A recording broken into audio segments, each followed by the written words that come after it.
Why grow from seed? Because the best, the weirdest, and the most flavor-packed plants never make it to the nurseries. And I'm about to show you where you can find them. Friends, don't let friends buy seeds from Home Depot. For example, this year I am trialing a new basil from Johnny's that has just been bred to be powdery mildew proof. This would be a game changer for my marine climate with, all of the fog. I also get to start all of my veg in the middle of summer for my fall and winter garden. Most nurseries don't sell this stuff for the fall, even though you can grow it in most zones. The Gen Pop doesn't usually fall plant, whereas, us gardeners are just loath to lose a season. And for the rare stuff, I've grown some crazy things from like a black tomato from the small town of Tula in Russia to 20-pound 1800s commercial Japanese cabbage.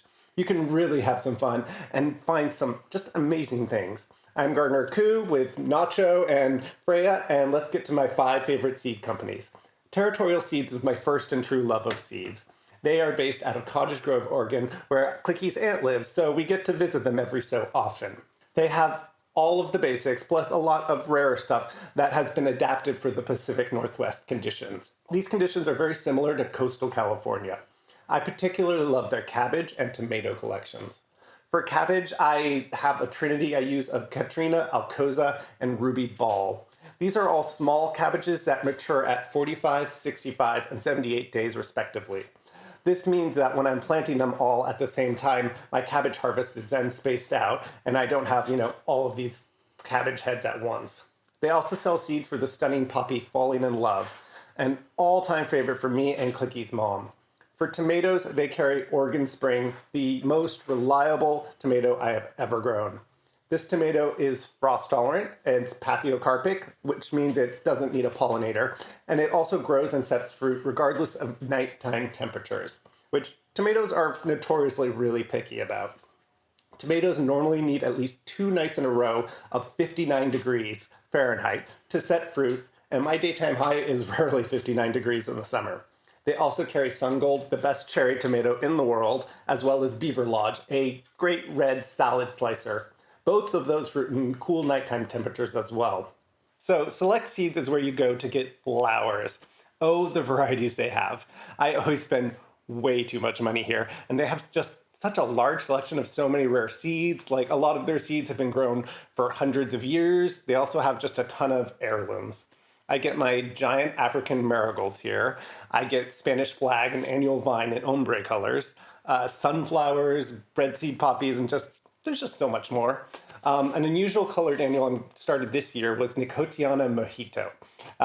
Green flowers in the garden are just so rare, and they just make me, swoon a little bit. A rare gem of a sunflower they carry is also gold and silver. It blooms for just so much longer than a normal sunflower.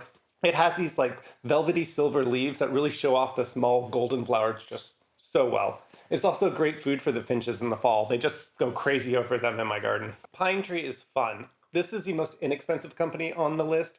They give you lighter seed packets than anyone, but they also tend to be about 1/4 to 1/3 the price. It is just so worth it. A great place to go if you're experimenting with new species.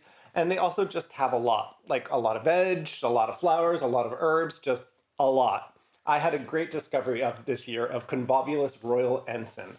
I have always been really hesitant to try this for a couple reasons. First, it's an annual morning glory, and no matter how many times our varieties I've tried, I just don't have enough heat to grow them.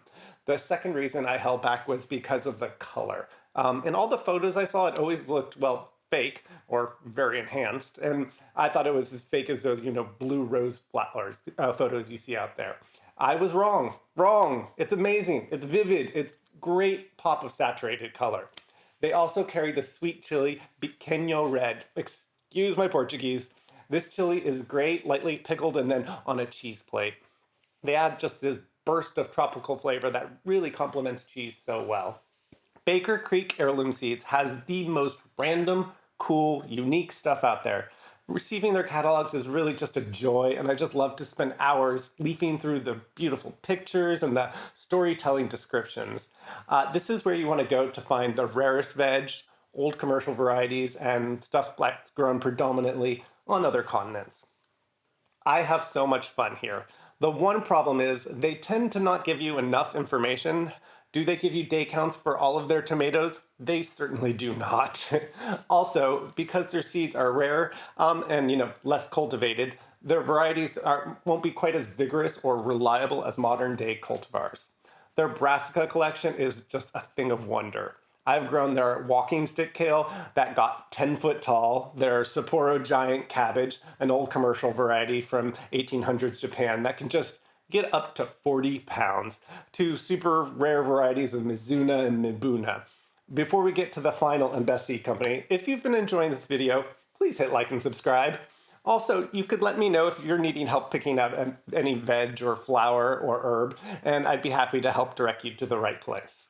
A few seed companies that I use but didn't make the list are Burpee. They've got a few really interesting things like a mum marigold and this super early dwarf jalapeno. Fruition Seeds would totally have made the list. They have just remarkable stuff, but sadly they're no longer selling seeds. They went like hippie commune or something. 7 Row Seeds are stars, but I can't really recommend them to everyone because they really don't have a lot. Like they have like 20 varieties of seeds total.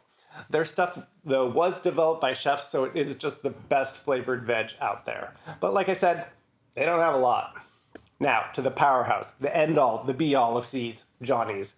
This company has the absolute most comprehensive catalog you have ever seen, with all of the data on the seeds you could ever wish. What temperature do you want to start the seeds at? How to acclimatize celery for outdoors using unusual temperature shocks. They know how to do it. This company is actually mostly aimed at farmers rather than the home gardener, so it can be a bit overwhelming at first to peruse their catalog. Need 50,000 cilantro seeds? They got you covered. But they do also sell in reasonable quantities, like, seed packets. They actually provide seeds to other seed companies as well, such as Pine Tree. So if Johnny's is too expensive, I go to Pine Tree for a smaller amount of seed of the same product.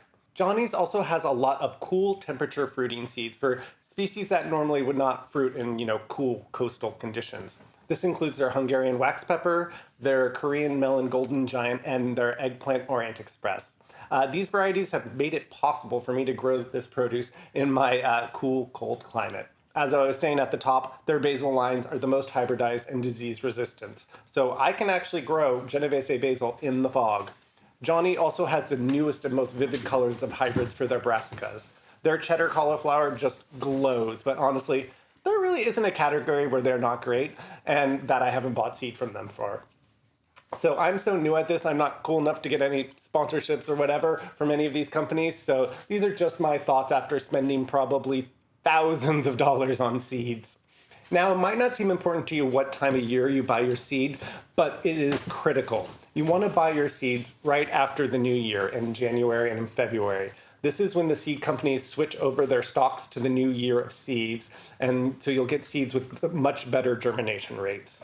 Buying seed in the fall is usually a bad idea. Check out my seed starting video if you want to learn how to germinate all of these seeds. Okay, so for my final bit of advice to you, let's talk storage. So if you've spent all of this money on seeds, you really want to make them last as long as possible. So first I use these photo organizers I found on Temu.